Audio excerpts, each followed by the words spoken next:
شام کے معروف شہر حلب کے ایک سید گھرانے میں یکم شوال کی صبح ایک بچہ پیدا ہوا جس کا نام بدی الدین رکھا گیا۔ جب بدی الدین رحمۃ اللہ علیہ کی عمر 5 سال کی ہوئی تو والد ماجد کے بسم اللہ شریف پڑھنے کی رسم ادا کی۔ اول علوم ظاہر کی تعلیم حضرت مولانا حذیفہ ثانی رحمۃ اللہ علیہ سے حاصل کی۔ بدی الدین کو خداداد ذہن حاصل تھا، جو کچھ پڑھتے اس کو خوب اچھی طرح یاد کر لیتے تھے۔ بعض اوقات ایسی گہری اور حکمت آموز بات بیان فرماتے تھے کہ استاد بھی حیران ہو جاتے تھے۔ اسی وجہ سے حضرت مولانا حذیفہ ثانی رحمۃ اللہ علیہ اکثر فرمایا کرتے تھے، مجھے یقین کامل ہے کہ یہ صاحبزادے بڑے مرتبے کے ولی اللہ ہوں گے۔ بدی الدین نے 14 سال کی عمر میں بہت سے علوم میں کمال حاصل فرما لیا۔ علاوہ اس کے علم سیمیا، علم کیمیا، علم ریمیا میں بھی کافی دستگاہ کامل حاصل فرمائی۔ تھوڑے ہی عرصے میں آپ کی شہرت دور دور تک ہو گئی۔ لوگ آپ کی خدمت میں دور دور سے حاضر ہونے لگے۔ ہر وقت طلبہ کا مجمع رہا کرتا تھا۔ جب آپ علوم ظاہر سے فارغ ہوئے تو حب الہی نے آپ کو علم باطن کی طرف کھینچا۔ آپ کے دل میں روز بروز اس کے حصول کا اشتیاق بڑھنے لگا تو آپ کے والد ماجد نے آپ کو حج بیت اللہ کی ادائیگی کا حکم فرمایا۔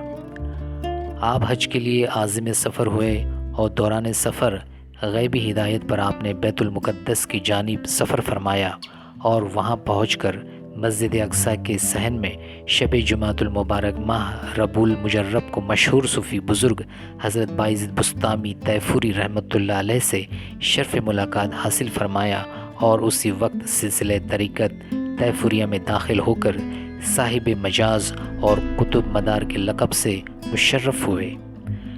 بعد ازاں حج بیت اللہ شریف کے لیے مکہ معظمہ حاضر ہوئے۔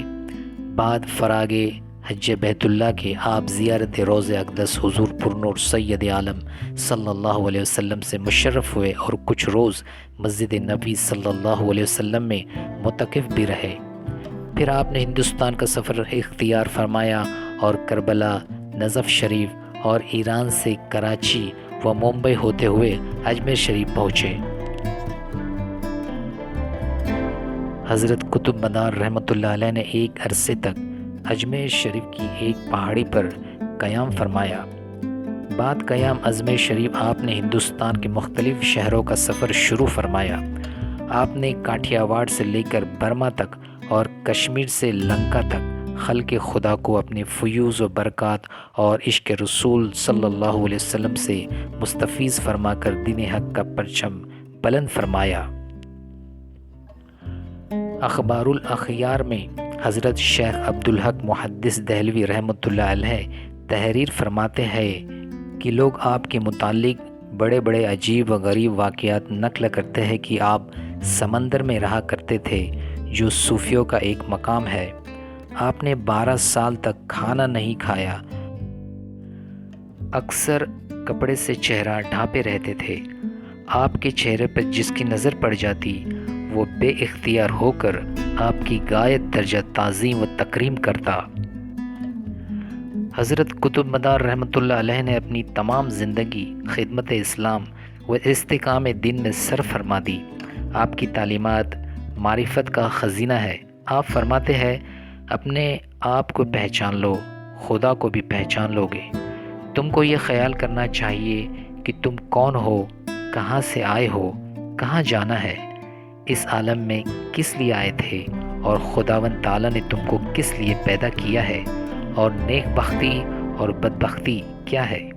اول تم کو ان چیزوں سے آگاہ ہونا چاہیے، اور تمہاری صفات بعض حیوانی ہے، بعض شیطانی، بعض ملکوتی۔ تم کو یہ معلوم ہونا چاہیے کہ تمہاری اصل صفات کون سی ہے۔ یاد رکھو، کھانا پینا، سونا، فربہ ہونا، غصہ کرنا، یہ حیوانی صفات ہے۔ مکر و فریب کرنا، فتنہ برپا کرنا، یہ شیطانی صفات ہے۔ اگر ان صفات کے تم تابع ہو گئے تو حق تعالیٰ کی معرفت تم کو حاصل نہیں ہو سکتی۔ ہاں، اگر صفات ملکوتی تم حاصل کر لو گے تو کیا عجب کہ معرفت خداوندی سے تمہارا قلب روشن ہو جائے۔ تم کو کوشش کرنی چاہیے کہ صفات حیوانی و شیطانی سے نکل کر صفات ملکوتی حاصل کرو۔ دیکھو، اللہ تعالیٰ نے تم کو دو چیزوں سے بنایا ہے، ایک بدن، دوسری روح۔ روح کی دو قسمیں ہیں، حیوانی اور انسانی۔ روح حیوانی تمام جانوروں کو عنایت ہوئی ہے اور روح انسانی انسان کے ساتھ خاص ہے۔ جب تک روح انسانی سے کام نہ لوگے انسان نہیں ہو سکتے اور نہ ہی معرفت خداوندی حاصل ہو سکتی ہے۔ 17 جمادی الاول 838 ہجری میں آپ اپنے خالق حقیقی سے جا ملے۔ آپ کا مزار پر انوار مکن پور میں آج بھی مرز خلائق ہے۔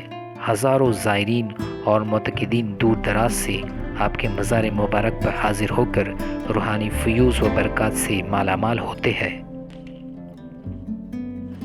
سنتے رہے پوڈ کاسٹ کوسم روحانی، جسے سن کر آپ کی زندگی سکون بخش اور کامیاب ہو جائے گی۔